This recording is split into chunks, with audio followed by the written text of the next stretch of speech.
या भगवान शंकर? अच्छा, दोनों से पूछो कि आपके पास ये आईएएस की डिग्री है, आप कहां से किए? तो दोनों की पढ़ाई में बहुत अंतर है, ये भी आप लोग सुन लो। ये मैं नहीं कहता, बृहदोपनिषद में देवर्षि नारद ने भगवान शंकर से पूछा, आपको योग योगेश्वर की डिग्री कैसे मिली? तो देखिए प्रसंग। तो भोलेनाथ ने कहा, आपको नहीं पता? तब शिव तीसर नयन उघारा अचितवत काम भयो जरी। भगवान भोलेनाथ ने कहा, नारद आपको नहीं पता, मैंने कामदेव को जला करके राख कर दिया था, तब संसार के लोगों ने मुझे योग योगेश्वर कहा। नारद जी तुरंत वहां से भगे द्वारिका आए और आकर कन्हैया से बोले, आपको योग योगेश्वर की डिग्री कैसे मिली? अब जरा समझिए, इनका चरित्र यहां भी समझ लो।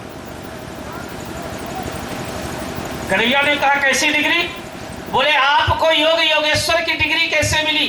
कन्हैया ने मुस्कुराते हुए कहा, 16,108 घर में रखता हूं और पराई 96,000 के साथ नाचता हूं, इसलिए योग योगेश्वर कहलाता हूं। यह है कृष्ण का कैरेक्टर। अरे बड़े बड़े योगी नहीं समझ पाए कि कृष्ण है क्या। भगवान शंकर जैसे योगी नहीं समझ पाए कि आखिर कृष्ण का चरित्र क्या है। शिव चतुरानन जाहि डेराही तो अपर जीव के लेखे माया। जिसकी माया के आगे ब्रह्मा और शंकर डरते हैं, वो कीड़े मकोड़े क्या जानेंगे कृष्ण का चरित्र क्या होता। आओ कथा की ओर। भगवान नारायण गांडीवधारी अर्जुन के रथ को हाँक रहे हैं। अचानक भीष्म पितामह ने अपना रथ अर्जुन के सामने लगा दिया और रथ लगा करके हाथ में शंख लिया, बजाया नहीं, और बोले, द्वारिकाधीश, इस रणभूमि में भी आपकी कोई प्रतिज्ञा है? भगवान नारायण ने घोड़ों की चाबुक उठाते हुए कहा, यदि मैं वसुदेव का पुत्र हूं तो रणभूमि में अस्त्र नहीं उठाऊंगा, ये मेरी प्रतिज्ञा है। भीष्म पितामह ने मुस्कुराते हुए रथ को थोड़ा और आगे बढ़ा दिया। बोले, क्या कहा द्वारिकाधीश? दोबारा भगवान नारायण ने कहा, मैं महाभारत की रणभूमि में अस्त्र नहीं उठाऊंगा, यह मेरी प्रतिज्ञा है। भीष्म पितामह ने कहा, जोर से बोलो, सुनाई नहीं पड़ रहा। फिर बात चुप, तीसरी बार बोलो। भगवान ने फिर कह दिया, यदि मैं वसुदेव का पुत्र हूं तो रणभूमि में अस्त्र नहीं उठाऊंगा। भीष्म पितामह ने अपने शंख को उठा करके बजाया और बजाने के बाद बोले, द्वारिकाधीश, अब मेरी प्रतिज्ञा सुनो, आज मैं हरिशों अस्त्र गहाई। पितामह कहते हैं, आज मैं हरिशों अस्त्र गहाई हूं, या तो मान घटे गंगा को शांतनु सुत न कहाई हूं, और इतने नहीं, खंडय खंड करो महाभारत पारथ मान घटई हूं। हे द्वारिकाधीश, जिस गांडीवधारी अर्जुन को आप त्रैलोक्य विजेता बनाए बैठे हो ना, आज उस अर्जुन के भी बाहुबल को देख लूंगा। और जिस समय भीष्म पिता ने बाण वर्षा शुरू किया है, 60 बाण भगवान कृष्ण पर लगे, लेकिन पसीना नहीं ला पाए भगवान को। यह है योग योगेश्वर। गांडीवधारी अर्जुन के धनुष की प्रत्यंचा नहीं चढ़ पा रही है, इतने में भीष्म का बाण आ जाता था। 60 बाण एक साथ भगवान नारायण के लगे, शरीर से रक्त की धारा बह रही है, लेकिन धन्य है योग योगेश्वर, माथे पर पसीना नहीं आया। भीष्म समझ गए, अगर मैं द्वारिकाधीश का सिर भी काट लूंगा, ये विचलित नहीं होंगे। भगवान कभी भी अपने कष्ट से विचलित नहीं होता। भगवान की मजबूरी है जब उसके भक्त पर संकट आता है। अब भीष्म ये बात जानते थे। भीष्म ने तुरंत 10 बाण हनुमान जी पर मारे, जो ध्वजा में बैठे थे। जो ही भीष्म पितामह ने 10 बाण हनुमान जी पर मारे, रक्त की धारा बहने लगी। हनुमान जी कह रहे हैं, राघव, क्या मैं गदा उठाऊं? उन्हें तो कन्हैया कभी दिखे नहीं, उन्हें तो राम दिखते थे। या तो मेरी रक्षा करो और नहीं कहो मैं गदा लेकर के उड़ूं फिर रथ से। भगवान नारायण ने कहा, पार्थ, बाण चलाओ, ब्रह्मास्त्र चलाओ, दिव्यास्त्र चलाओ। अर्जुन ने कहा, जो आज्ञा। और बंधुओं, जहां अर्जुन ने दिव्यास्त्र लेना चाहा, इतने में 2 बाण आए, अर्जुन की दोनों भुजाएं से रथ में बांध दी। धनुष हाथ से छूट गया। अर्जुन के दोनों हाथ रथ में बंधे हैं, ऊपर से हनुमान जी के रक्त की धार नीचे गिर रही है। अब भगवान विचलित हो गए। क्यों? अहम भक्तः पराधीनो स्वतंत्रैव द्विजः। भगवान कहता है मैं अपने भक्तों के अधीन हूं, बाकी मैं स्वतंत्र हूं, कोई नहीं करता। भगवान नारायण ने जिस समय देखा अब क्या होगा, अर्जुन की दोनों भुजाएं बंधी हुई हैं, रक्त की धारा अंजनी नंदन हनुमान जी के शरीर से चल रही है, और अंत में भीष्म पितामह ने धनुष पर एक बाण चढ़ाते हुए कहा बचा सकते हो तो बचाओ केशव, अर्जुन का वध कर रहा हूं। रक्षा वो कर नहीं सकता है क्योंकि हाथ बंधे। जहां इतना कह करके केवल धनुष भर उठाया है, बंधुओं उंगली उठा दिया भगवान नारायण।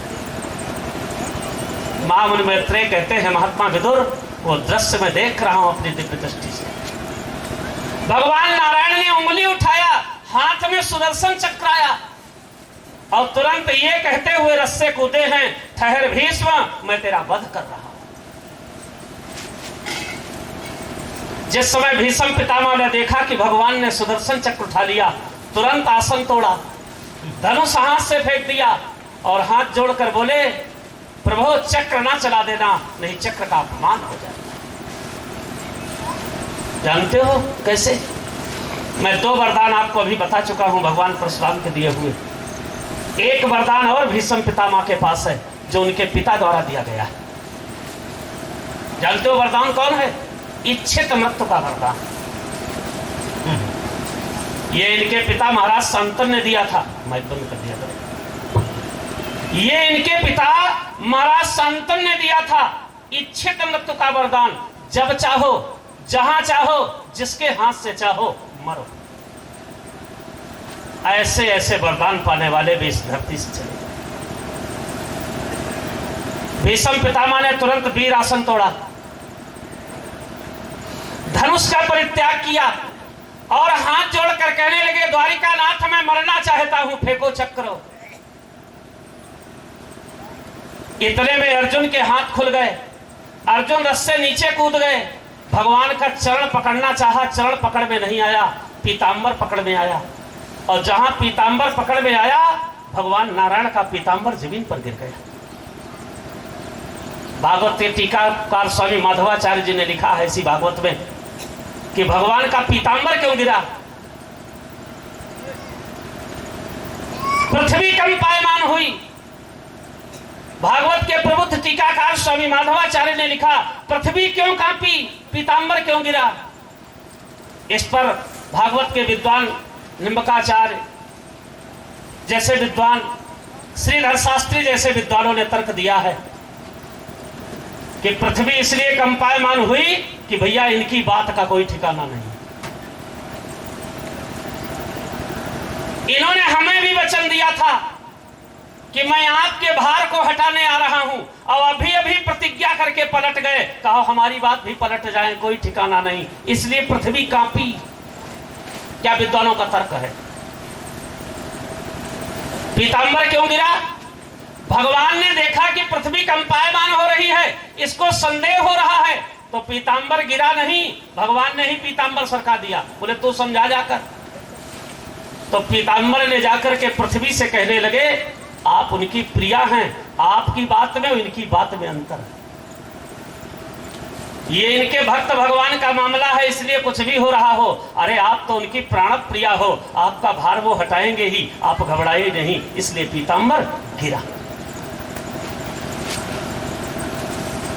अब तक 5115 वर्ष भागवत को धरती पर आए हो गए। केवल 4 ही विद्वान अब तक हुए हैं जिनकी लिखी भागवत संपूर्ण विश्व में चल रही है। वसुंधरा कंपायमान हुई, पीतांबर ने जाकर के वसुंधरा को सांत्वना दिया, आप भयभीत न होइए, आप उनकी प्राण प्रिया हैं। इतने में अर्जुन ने पैर पकड़ने की कोशिश की, वही पीतांबर पकड़ में आया जो गिर गया था। अर्जुन ने पीतांबर छोड़ा, फिर दौड़कर पैर की ओर बढ़े, चरण मिला। अर्जुन ने रोते हुए दीनानाथ आपकी प्रतिज्ञा। कन्हैया ने कहा कौन सी प्रतिज्ञा? देखिए अब आप समझिए कौन सी प्रतिज्ञा। अर्जुन ने कहा प्रभु आपने प्रतिज्ञा किया था ना मैं रणभूमि में कभी अस्त्र नहीं उठाऊंगा। भगवान ने कहा, सूरदास जी ने सूर सागर में बड़ा सुंदर शब्द लिया है, सुन अर्जुन प्रतिज्ञा मोरी वह पन टरे नटारे, और भक्तन काज लाज नहीं लागे चक्र सुदर्शन धारे। क्या सुंदर सिद्धांत भक्ति का दिया प्रभु ने। भगवान नारायण ने कहा, अर्जुन मुझे अपनी प्रतिज्ञा याद है, सुन अर्जुन प्रतिज्ञा मोरी, और ये है प्रण टरे नटारे। अगर भीष्म मेरा सिर काट लेता मैं अपनी प्रतिज्ञा नहीं तोड़ सकता था, लेकिन पार्थ मेरी मजबूरी है कि भक्तन काज लाज नहीं लागे। अगर भक्तों के कल्याण की बात आ जाए, भक्तों के हित की बात आ जाए, तो कोई लाज शर्म नहीं। भक्तन काज लाज नहीं लागे चक्र सुदर्शन धारे। भगवान ने गर्व से कहा, अर्जुन मैंने अस्त्र उठा लिया बस। जैसे इसके पहले मैं जसों में कथा कह रहा था, मिश्रा जी याद है, कथा में मैंने एक शब्द बोला था एक दिन, मैंने अपने जीवन में कभी किसी के आगे हाथ नहीं फैलाया। हमारे गुरुदेव जी कहा करते थे, मर जाओ मांगो नहीं अपने तन के काज। और जब जसों में कथा हुई, एक दिन सब लोग इकट्ठा होकर कहने लगे, गुरुजी आपने हमारे क्षेत्र में आकर के एक नई विचारधारा की भागवत प्रस्तुत की। हम सब लोग मिलकर के इसलिए इकट्ठा होकर आए हैं कि आपको क्या भेंट कर दें। मैंने कहा, सही बताऊं, आपके अंदर जो बुराइयां हैं ना, उनमें से एक आध बुराई हमें चढ़ा दीजिए, यही मेरी दक्षिणा है, और उसके बदले में एक आध अच्छाई लेकर के अपनी जिंदगी बदल दीजिए। इसके अलावा मुझे कुछ नहीं चाहिए। अच्छा, क्या तुम दे दोगे? जिस 3 लोक के स्वामी के चरित्र को मैं गा रहा हूं, अगर उसके देने से नहीं पूरा पड़ेगा तो इन कीड़ा मकोड़ों के देने से मेरा पूरा पड़ जाए। सोचो, हम कथा किसकी कह रहे हैं, आपकी कि भगवान की? तो जिसकी हम कथा कह रहे हैं, अगर उसके देने से पूरा नहीं पड़ेगा तो आपके देने से पूरा हो जाएगा। पूज्यवर कहा करते थे, पूज्य गुरुदेव जी कहा करते थे, मर जाओ मांगो नहीं अपने तन के काज, और परहित कारण मांगत मोह न लागत लाज। मैं तुम्हारे कल्याण के लिए मांग रहा हूं कि जो तुम्हारे अंदर बुराइयां हैं, उनमें से एक आध बुराई हमें दे दो, बदले में एक आध अच्छाई लेकर अपने जीवन का कल्याण कर लो। मैं आपके हित की बात कर रहा हूं। मेरा हित आपके हाथ में नहीं है, लेकिन आपका हित इस ग्रंथ के हाथ में है। बोलो सच्चिदानंद भगवान की तेरी मर्जी का मैं हूँ गुलाम, ये तेरी मर्जी का मैं हूँ गुलाम, तेरी मर्जी का मैं हूँ गुलाम। मेरे अलबेले जाम, मेरे अलबेले जाम, मेरी मर्जी का मैं हूँ गुलाम, मेरे अलबेले राम, मेरे अलबेले जाम। जो भी करा लो तुम पर निछावर, जो भी करा लो तुम पर निछावर, जो भी करा लो तुम पर निछावर, जो भी करा लो तुम पर निछावर। तन मन धन सब तेरे नाम, मेरे अलबेले काम, मेरे अलबेले राम। तेरी मर्जी का मैं हूँ गुलाम, मेरे अलबेले राम, मेरे अलबेले। जबान से कहने में कितना सरल है, तन मन धन सब तेरे नाम। और जब जाते हैं मंदिर में तो मैं देखता हूँ 10 रुपए का खपरा लेते हैं, और जिस समय भगवान के सामने पटकते हैं, खपरा तुम्हारा और गरी हमारी। होता है कि नहीं? अच्छा बताना ईमानदार। और अगर कहीं 10 पैसा की अगरबत्ती भी जला दिया ना, तो साथ में शर्ते हैं, सुख संपत्ति घर आवे कष्ट मिटे तन का। ये शर्तें हैं 10 पैसा में। और अगर कहीं दीपक जला दिया, मान लो जलाया, और जहां दीपक जला तो घी पिघला, और देखा ज्यादा है तो घी डिब्बा पे जा रहा।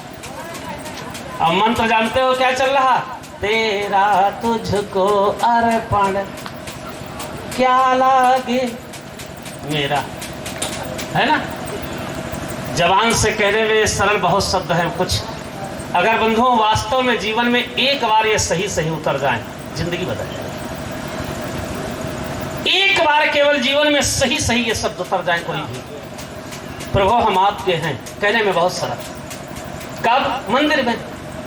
और जहां मंदिर के पीछे हटे, मुख्य द्वार से थोड़ा पीछे हटे, अब देख रहे हैं चप्पल कौन अच्छी है, जूता कौन अच्छा है। अब नहीं है भगवान। और वहां क्या कहते? प्रभु आप कण कण में व्याप्त हो, सबकी जानते हो, सबकी देखते हो। अब नहीं देख रहा भगवान। कथनी और करनी में जहां अंतर आ जाए उसे दुष्ट कहते हैं, और जिसकी कथनी करनी एक हो जाए उसे भक्त कहते हैं। यह है परिभाषा। देखिए कथा, जिस समय भगवान नारायण की प्रतिज्ञा टूटी, अर्जुन ने कहा दीनानाथ आपकी प्रतिज्ञा, आपकी प्रतिज्ञा। भगवान ने कहा सुने अर्जुन प्रतिज्ञा मोरी, वो पन टरे न टारे, अब भक्तन काज लाज नहीं लागे, चक्र सुदर्शन धारे। इतने में भीष्म पितामह ने अपना रथ भगवान नारायण के बगल में लगा दिया और बड़ा एक कड़ू शब्द बोला, your father's name. Bhishma Pitamah ने धीरे से भगवान नारायण से कहा आपके पिताजी का नाम क्या है, क्लियर बोलो। अब कन्हैया ने उधर उधर देखा, भीष्म ने कहा सही सही बताओ जल्दी। कन्हैया जी ने कहा हमसे पूछ रहे हो? बोले हाँ, आपने प्रतिज्ञा किया था ना, यदि मैं वसुदेव का पुत्र हूं तो अस्त्र नहीं उठाऊंगा, तो आप किसके हो ये तो बता दो। कन्हैया ने कहा लो, आज तक दुनिया का कोई विद्वान नहीं जान पाया, कोई कहता वसुदेव का है, कोई कहता नंद का है ना।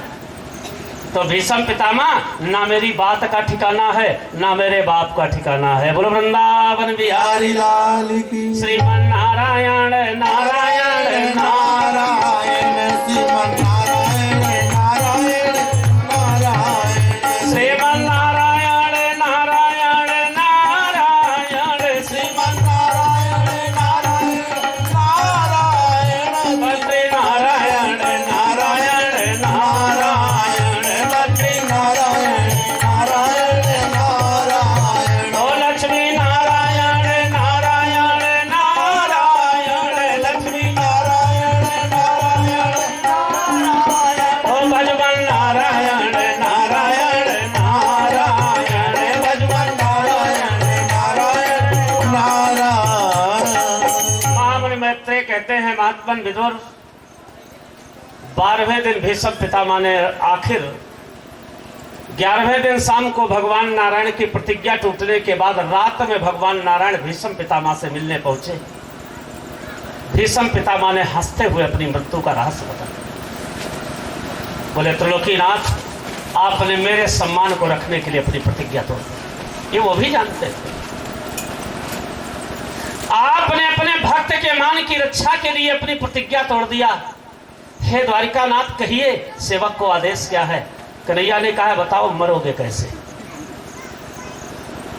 अरे मैं पांडवों की जीवन डोरी पकड़े हूं, मैं तुम्हें रास्ते से हटाना चाहता हूं, कैसे हटोगे। तब भीष्म पितामह ने कहा मुझे पति के रूप में वर्ण तो अम्बे नहीं कर पाई। जलती हुई चिताओं में उसने अपने शरीर का परित्याग किया और मरते मरते यही कहा था भीष्म, अगर मैं पति नहीं वर्ण कर पाई तो मृत्यु जरूर वर्ण करूंगी। आज महाराज द्रुपद का जो शिखंडी नाम का लड़का है वो वही अम्बे है। यदि अर्जुन उसे आगे खड़ा करके हमारे ऊपर बाण वर्षा करे, मैं उसे देख करके अस्त्र रख दूंगा, क्योंकि भीष्म कभी स्त्री के सामने अस्त्र नहीं उठा। बंधुओं, महामुनि मैत्रेय कहते हैं महात्मन बुद्धिर, इस प्रकार 12वें दिन भीष्म पितामह बाणों की सैया पर चले गए। द्रोणाचार्य को सेनापति बनाया गया। द्रोणाचार्य ने क्रोध में आकर के ऐसा भयंकर युद्ध किया, और वैसे भी महाभारत में धर्म युद्ध रहा कब तक, भीष्म पितामह जब तक सेनापति रहे तब तक। फिर तो द्रोणाचार्य जैसे गुरुओं ने अधर्म का सहारा लेकर के अभिमन्यु की हत्या करा दी, अभिमन्यु की मृत्यु का कारण बन गए। अंत में धर्मराज युधिष्ठिर का सहारा लेकर के अश्वत्थामा हाथा का सहारा लेकर के द्रोणाचार्य का सिर काट दिया गया। महामुनि मैत्रेय कहते हैं, महात्मन विदुर, इसके बाद सूर्यपुत्र कर्ण को कौरव पक्ष का सेनापति नियुक्त किया गया और जिस दिन कर्ण को सेनापति बनाया गया, भगवान कृष्ण ने भी हाथ खड़े कर दिए, बोले पांडवों अब जिम्मेदारी हमारी नहीं। कैसे कैसे योद्धा आए और चले गए, क्योंकि दुनिया की मौत तो यमराज के हाथ में है। कर्ण की मौत उसी की पीठ में बंधी थी, यमराज का भी बस नहीं था। भगवान परशुराम का यह भी शिष्य है, भगवान परशुराम के ही शिष्य हैं द्रोणाचार्य। तीन भगवान परशुराम के शिष्य विरोध में लड़ रहे हैं और अर्जुन ने परास्त कर दिया। कुराज दुर्योधन ने कर्ण को सेनापति बनाया। भगवान नारायण प्रातः काल ही कह देते हैं, सूर्य उदय हुआ, भगवान नारायण ने पांचों पांडवों को बुला करके कहा, भाई अब गेंद हमारे पाले में नहीं है। रामधारी सिंह दिनकर ने एक ग्रंथ लिखा है रस विरथी, उसमें कर्ण का चरित्र लिखा है उन्होंने। हे पार्थ कर्ण को क्या समझे, है सर्वश्रेष्ठ भारी योद्धा, यम का भी मान करे मर्दन, यदि कर्ण कठिन साधे क्रोधा। यमराज नहीं सामना कर सकते उसका, क्योंकि गुरुदेव परशुराम ने कर्ण पर प्रसन्न होकर कहा था, ये 5 बाण कर्ण तू रख ले, मैं तुझे वरदान भी देता हूं और श्राप भी, क्योंकि तू क्षत्रिय होते हुए ब्राह्मण बनकर मुझसे विद्या सीखा। अभी मैं कथा कह चुका हूं कि उन्होंने प्रतिज्ञा कर लिया था, मैं क्षत्रियों को नहीं सिखाऊंगा। ये 5 बाण जब तक तेरे तर्कस में रहेंगे तुझे कोई जीत नहीं सकता। और श्राप ये है कर्ण कि यही 5 बाण जब तेरे ऊपर चलाए जाएंगे, तेरी मृत्यु भी नहीं 5 बाणों से। पांचों पांडव कहते हैं, कन्हैया आपके सहारे हैं और आप इनकार कर रहे हैं, अब हम कहां जाएंगे। तो कन्हैया ने कुंती की ओर देखा, बोले अब ये जानो। सारे पांडव चले गए। भगवान ने कुंती को समझाया कि कर्ण बहुत बड़ा दानी है, सूर्य उदय के पहले वो आसन पर बैठ जाता है सूर्य की ओर मुंह करके, अब उस समय वो आसन से उठ ना पाए, जो भी सामने पहुंच जाए, जो मांग ले कर्ण दे देता है। जाओ कुंती, कर्ण से वही 5 बाण मांग लाओ, नहीं तो पांडव मार देगा वो। देखिए यह है कृष्ण का चरित्र। भगवान नारायण कुंती को भेज देते हैं। कर्ण अपने आसन पर बैठा हुआ है, सूर्य को अर्घ दे रहा है, खड़ा हुआ अर्घ देने लगा, और जहां अर्घ दे करके लोटा जमीन पर रखा, हाथ जोड़कर कुंती खड़ी हो गई, बेटा मुझे भिक्षा दे दो। कर्ण, महारानी कुंती आइए। कुंती ने कहा, पुत्र तुमने हमें पहचान लिया? बोले हाँ। तो कुंती ने कहा, एक बड़ी रहस्यमयी बात बताऊं, तू भी नहीं जानता है। बोले क्या? बोले तू राधे नहीं है तो कौन थे? राधा का तो तने नहीं मेरा है, जो है धर्मराज का वही वंश तेरा है, तो श्रेष्ठ पांडव है। महाभारत के युद्ध में तू केवल दल बदल ले, पांडवों की ओर आ जा, युधिष्ठिर का राज तिलक नहीं होगा तो श्रेष्ठ पांडव है, तुझे चक्रवर्ती सम्राट बनाया जाएगा। पुत्र तो कुंती पुत्र है, इसलिए दल बदल ले। कर्ण ने कहा, मां जिस समय राज दरबार ने अर्जुन ने शूद्र कहकर हमें पुकारा था, उस दरबार में आप भी थे। यदि एक बार उठ करके आप खड़ी हो जाती और केवल इतना कह देती कि राज दरबार में किसी को शूद्र ना कहा जाए, ये ना बताती कि मेरा लड़का है, तो आज ये महाभारत का युद्ध ही ना होता, और होता तो पूरे कौरव अकेले मेरे भर के लिए पर्याप्त था। मां आज आप बता रहे हैं कि हम कौनते हैं, मुझे बहुत पहले से पता है कि मैं कौनते हूं। मुझे युद्ध के पहले भी ये बात भगवान कृष्ण ने बता दिया था, लेकिन मैंने स्वीकार नहीं किया। कुंती ने कहा, पुत्र जब तू जान ही गया है कि पांडव है तो दल क्यों नहीं बदल लेता? गुरुराज दुर्योधन के प्रति निष्ठा बताते हुए कर्ण ने कहा, माता ये अपनी अपनी निष्ठा की बात है। और बंधुओं, निष्ठाएं बदलती नहीं है। निष्ठा कभी भी परिवर्तित नहीं होती। हमारे शास्त्रों ने कहा है निष्ठाएं अपरिवर्तित होती हैं। निष्ठा एक पर होती है, एक से होती है और जीवन में एक बार होती है और अंत तक रहती है। वही तो निष्ठा। ये निष्ठा आपकी ईश्वर पर भी हो सकती है, गुरु पर भी हो सकती है, माता पिता पर भी हो सकती है, पत्नी पर भी हो सकती है, पति पर भी हो सकती है, बेटे पर भी हो सकती है, कहीं भी हो सकती है। कर्ण ने कहा, कुर्राज दुर्योधन की मित्रता की निष्ठा है। अंत में कुंती ने कहा, अच्छा यदि तुम हमारी बात नहीं मान रहे हो तो एक भिखारी मान करके मैं तुमसे भीख मांगती हूं, वो 5 बाण दे दो जो तुम्हारे तरकस में रखे। जरा समझिए कथा। वो 5 बाण दे दो जो तुम्हारे तरकस में रखे हैं।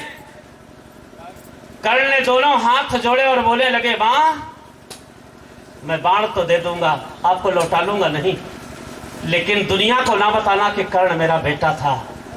नहीं तो मार्कंडे पुराण में एक शब्द आया है, आप लोगों ने नवरात्रियों में पढ़ा होगा, दुर्गा सप्तशती एक किताब है, वो मार्कंडे पुराण के अनुसार है। उसमें एक शब्द कई बार भगवान व्यास जी ने प्रयोग किया है, पुत्रश्च कुपुत्र जायते, माता को माता न भवति। पूत कपूत हो सकता है लेकिन माता कभी कुमाता नहीं होती। ये हमारा मार्कंडे पुराण कह रहा, दुर्गा सप्तशती कह रहे। कर्ण ने कहा, मां आपने मुझसे 5 बाण मांगा, मैं आपको वो 5 बाण दे रहा हूं, लेकिन समाज में किसी से ये ना बताना कि कर्ण मेरा बेटा था, नहीं तो तुम दुनिया की पहली मां होगी जो अपने बेटे की मौत मांग रही। और जब लोग जानेंगे कि कुंती ने अपने बेटे की मौत मांग ली तो इस वेद के मंत्र का क्या होगा कि पुत्रश्च कुपुत्र जायते, माता को माता न भवत। पुत्र अपने धर्म का निर्वाह करने के लिए बाण दे रहा है, लेकिन माता कुमाता है जो अपने पुत्र के प्राण मांग रही। कुंती ने कहा, द्वारिकाधीश ने कहा था इसलिए मैं आ गई। मुस्कुराया कर्ण, कहने लगा, मां अच्छा भगवान कृष्ण ने भेजा है, स्वागत है द्वारिकाधीश। आज तक तो मैंने नाम सुना था, आपका नाम है दाता। आज मैं महान भाग्यवान हूं जो तेरे जैसे दाता को भी मैंने अपने द्वार का भिखारी कर दिया। जरा समझिए सर, भगवान नारायण का नाम है दाता। कर्ण कह रहा है, त्रिलोकीनाथ आपको लोग दाता के नाम से जानते हैं, लेकिन आज जब भी कोई इस कथा को कहेगा तो बड़े गर्व से कहेगा कर्ण दाता बना और भगवान कृष्ण ने भिखारी भेजा। भिखारी का एजेंट भिखारी ही होता है ना। आपने मेरे द्वार पर हाथ फैलाने के लिए कुंती को भेजा।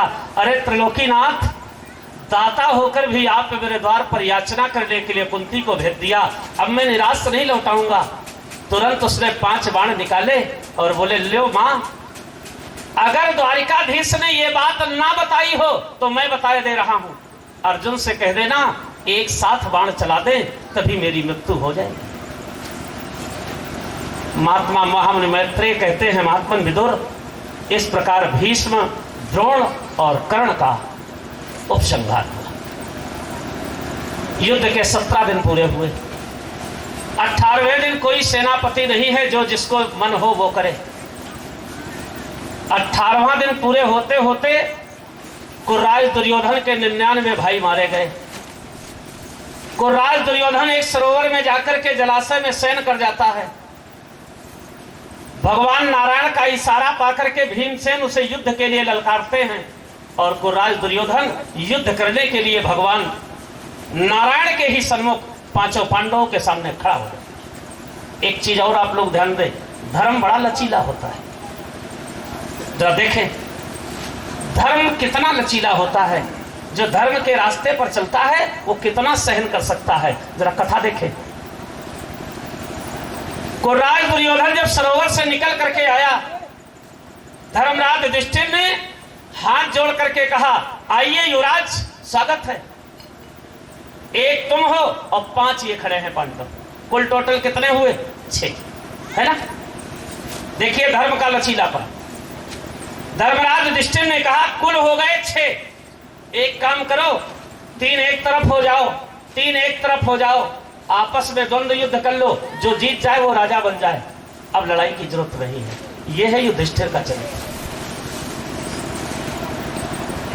जहां धर्मराज युधिष्ठिर ने इतना कहा, भगवान ने अपने सर में हाथ पटका, बोले धन्य हो धर्मराज, 18 दिन का पूरा किया कराया महाभारत समाप्त कर दोगे तुम।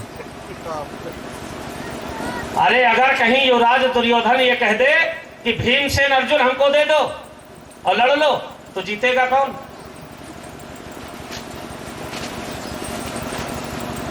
जहां भगवान नारायण के सामने इतना धर्मराज ने कहा, कन्हैया झट से दुर्योधन और धर्मराज के बीच में खड़े हो गए और कहने लगे, धर्मराज युधिष्ठिर, आप भले दुर्योधन को भाई मानते हो। देखो कन्हैया का चरित्र सुन लो। भगवान बोले, आप भले ही दुर्योधन को भाई मानते हो, लेकिन मैं दुर्योधन के स्वभाव को जानता हूं। दुर्योधन कभी भी शत्रु को भाई नहीं कह सकता। यह है कृष्ण का कैरेक्टर। दुर्योधन एक बार जिसे शत्रु मान ले फिर भाई नहीं मान सकता। जहां कन्हैया ने इतना कहा, दुर्योधन ने कहा, द्वारिकाधीश ठीक कह रहे हैं, मैं कभी भी शत्रु को भाई नहीं मान सकता, तुम मेरे शत्रु हो। युद्ध अकेले अकेले का होगा, लेकिन अब राजा राजा का युद्ध होगा, इसलिए युधिष्ठिर गदा लो सामने आओ। अब युधिष्ठिर फिर देखने लगे भगवान की ओर। भगवान ने सोचा फिर बनाए बात, नहीं तो बिगड़ जाएगी, वो तो मार डालेगा एक गदा में। क्योंकि दुर्योधन का शरीर वज्र का हो चुका है, उसकी माता ने पट्टी खोलकर उसे वज्र अंग कर दिया। वो तो कहो जब वो कपड़े उतार रहा था तो यही द्वारिकाधीश पहुंच गए और जाकर बोले, केले का पत्ता लपेट ले। ये कन्हैया जी ने उतना अंग भर कच्चा रखा है, बाकी दुर्योधन वज्र का हो चुका है। और ये बात भगवान जानते हैं, उन्होंने तो पत्ता लपटवाया। वो ऐसा नहीं कि पांडवों के साथ भर हैं, वो इधर उधर भी घूम लेते थे, साथ में भी बने रहते थे। कुराल दुर्योधन ने कहा, अब राजाओं का युद्ध होगा, आओ युधिष्ठिर हमसे युद्ध करो। युधिष्ठिर भगवान की ओर देखे, भगवान नारायण पीछे गए और जहां भीमसेन खड़े थे ना, अपनी बंसी कमर से निकाला और भीमसेन ऐसे खड़े थे तो जाकर के बगल में अपनी बांसुरी खोस दिया भीमसेन के। और धर्मराज युधिष्ठिर के पास आए और कहने लगे, कह दो ना कि हमने भीमसेन को राजा घोषित कर दिया। युधिष्ठिर ने कहा, मैं झूठ नहीं बोल सकता। बोले, परेशान ना हो, तुम खड़े भर रहना। बस अर्जुन के पास गए, बोले, अर्जुन आप कह दीजिए कि हमारी ओर से राजा भीमसेन है। अर्जुन ने कहा, युधिष्ठिर, हम पांडवों ने आपस में एक निर्णय लिया था, 100 कौरवों में जो ज्यादा कौरवों को मारेगा वही राजा बनेगा, और तेरे 99 भाइयों को भीमसेन ने मारा है, इसलिए हमारा राजा भीमसेन। कुर्राज दुर्योधन ने कहा, ये